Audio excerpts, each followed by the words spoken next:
ಸ್ವಾಗತ ಆಕಾಂಕ್ಷೆ ಕ್ವಿಜ್ ಚಾನೆಲ್ಗೆ. ಈ ಚಾನೆಲಿನಲ್ಲಿ ಸಾಮಾನ್ಯ ಜ್ಞಾನದ ಬಗ್ಗೆ ಪ್ರಶ್ನೆ ಮತ್ತು ಉತ್ತರಗಳನ್ನು ಹಾಕಿದ್ದೇವೆ.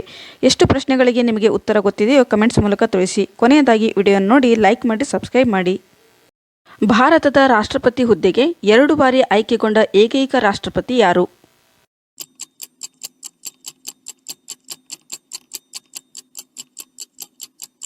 ಸರಿಯಾದಂಥ ಉತ್ತರ ಬಾಬು ರಾಜೇಂದ್ರ ಪ್ರಸಾದ್. ಭಾರತದ ರಾಷ್ಟ್ರಪತಿ ಹುದ್ದೆಗೆ 2 ಬಾರಿ ಆಯ್ಕೆಗೊಂಡ ಏಕೈಕ ರಾಷ್ಟ್ರಪತಿ ಬಾಬು ರಾಜೇಂದ್ರ ಪ್ರಸಾದ್ ಆಗಿದ್ದಾರೆ.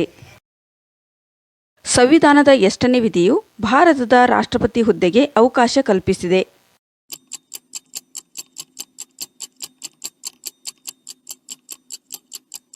ಸರಿಯಾದಂಥ ಉತ್ತರ ಎ 52ನೇ ವಿಧಿ. ಸಂವಿಧಾನದ 52ನೇ ವಿಧಿಯು ರಾಷ್ಟ್ರಪತಿ ಹುದ್ದೆಗೆ ಅವಕಾಶ ಕಲ್ಪಿಸಿದೆ.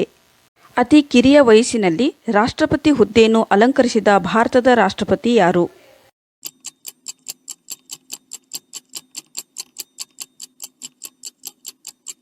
ಸರಿಯಾದಂಥ ಉತ್ತರ ಡಿ. ದ್ರೌಪದಿ ಮುರ್ಮು. ದ್ರೌಪದಿ ಮುರ್ಮು ಇವರು ಅತಿ ಕಿರಿಯ ವಯಸ್ಸಿನಲ್ಲಿ ರಾಷ್ಟ್ರಪತಿ ಹುದ್ದೆಯನ್ನು ಅಲಂಕರಿಸಿದರು.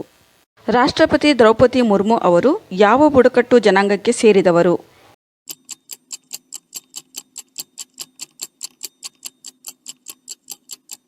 ಸರಿಯಾದಂಥ ಉತ್ತರ ಸಿ. ಸಂತಾಲರು. ರಾಷ್ಟ್ರಪತಿ ದ್ರೌಪದಿ ಮುರ್ಮು ಅವರು ಸಂತಾಲರು ಬುಡಕಟ್ಟು ಜನಾಂಗಕ್ಕೆ ಸೇರಿದವರು.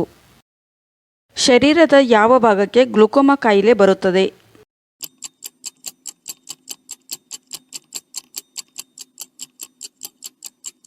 ಸರಿಯಾದಂಥ ಉತ್ತರ ಡಿ. ಕಣ್ಣು. ಶರೀರದ ಕಣ್ಣಿನ ಭಾಗಕ್ಕೆ ಗ್ಲುಕೋಮಾ ಕಾಯಿಲೆ ಬರುತ್ತದೆ.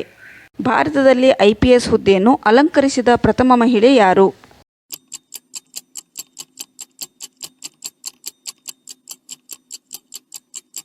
ಸರಿಯಾದಂಥ ಉತ್ತರ ಡಿ. ಕಿರಣ್ ಬೇಡಿ. ಭಾರತದಲ್ಲಿ IPS ಹುದ್ದೆಯನ್ನು ಅಲಂಕರಿಸಿದ ಪ್ರಥಮ ಮಹಿಳೆ ಕಿರಣ್ ಬೇಡಿ ಆಗಿದ್ದಾರೆ. ಏಷ್ಯಾದ ಬೆಳಕು ಎಂದು ಯಾರನ್ನು ಕರೆಯುತ್ತಾರೆ?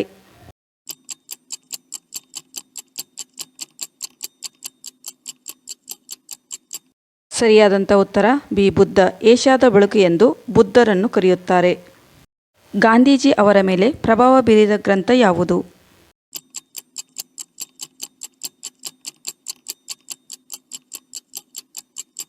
ಸರಿಯಾದಂಥ ಉತ್ತರ C. On to this last. Gandhiji ಅವರ ಮೇಲೆ ಪ್ರಭಾವ ಬೀರಿದ ಗ್ರಂಥ ಆನ್ ಟು ದಿಸ್ ಲಾಸ್ಟ್. ಭಾರತದಲ್ಲಿ ಕೊನೆಯ ಪೋಲಿಯೋ ಪ್ರಕರಣ ಯಾವ ರಾಜ್ಯದಲ್ಲಿ ಕಂಡುಬಂದಿತು?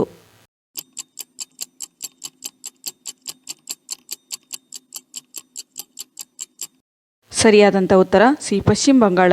ಭಾರತದಲ್ಲಿ ಕೊನೆಯ ಪೋಲಿಯೋ ಪ್ರಕರಣ ಪಶ್ಚಿಮ ಬಂಗಾಳದಲ್ಲಿ ಕಂಡುಬಂದಿತು. ಪದೇ ಪದೇ ಮೂತ್ರ ವಿಸರ್ಜನೆ ಮಾಡುವುದು ಸಕ್ಕರೆ ಕಾಯಿಲೆ ಹೊರತುಪಡಿಸಿ ಈ ಡೇಂಜರ್ ರೋಗದ ಲಕ್ಷಣ ಕೂಡ ಹೌದು.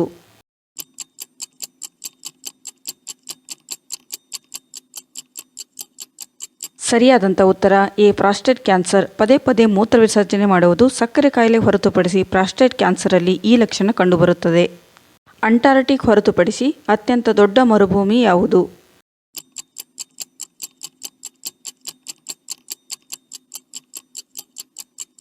ಸರಿಯಾದಂಥ ಉತ್ತರ ಎ. ಸಹರಾ ಮರುಭೂಮಿ. ಅಂಟಾರ್ಟಿಕ್ ಹೊರತುಪಡಿಸಿ ಸಹರಾ ಭೂಮಿ ಅತ್ಯಂತ ದೊಡ್ಡ ಮರುಭೂಮಿಯಾಗಿದೆ.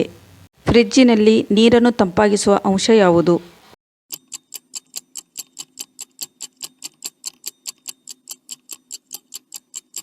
ಸರಿಯಾದಂಥ ಉತ್ತರ ಬಿ. ಅಮೋನಿಯಾ. ಫ್ರಿಜ್ಜಿನಲ್ಲಿ ನೀರು ತಂಪಾಗಿಸುವುದು ಅಮೋನಿಯಾ ಅಂಶವಾಗಿದೆ. ಯಾವ ದೇಶದಲ್ಲಿ ಸೂರ್ಯ ರಾತ್ರಿ 12 ಗಂಟೆಗೆ ಉದಯಿಸುತ್ತಾನೆ?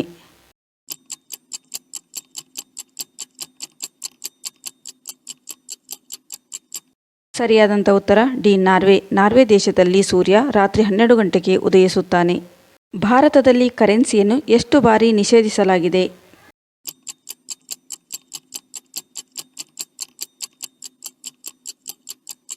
ಸರಿಯಾದಂಥ ಉತ್ತರ ಬಿ. 3 ಬಾರಿ. ಭಾರತದಲ್ಲಿ ಕರೆನ್ಸಿಯನ್ನು 3 ಬಾರಿ ನಿಷೇಧಿಸಲಾಗಿದೆ. ಭಾರತದಲ್ಲಿ ಚಿನ್ನ ತಯಾರಿಕೆಯಲ್ಲಿ ಕರ್ನಾಟಕವು ಎಷ್ಟನೇ ಸ್ಥಾನ ಪಡೆದಿದೆ?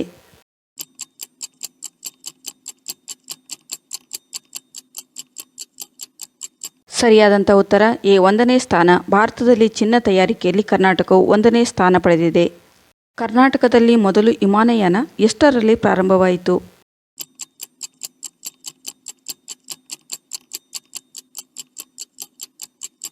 ಸರಿಯಾದಂಥ ಉತ್ತರ ಎ. 1946ರಲ್ಲಿ ಕರ್ನಾಟಕದಲ್ಲಿ ಮೊದಲು ವಿಮಾನಯಾನ ಪ್ರಾರಂಭವಾಯಿತು. ಮಕ್ಕಳ ಕೈಗೆ ಫೋನ್ ಕೊಟ್ಟು ಊಟ ಮಾಡಿಸಿದರೆ ಈ ಡೇಂಜರಸ್ ಸಮಸ್ಯೆ ಎದುರಾಗುತ್ತವೆ.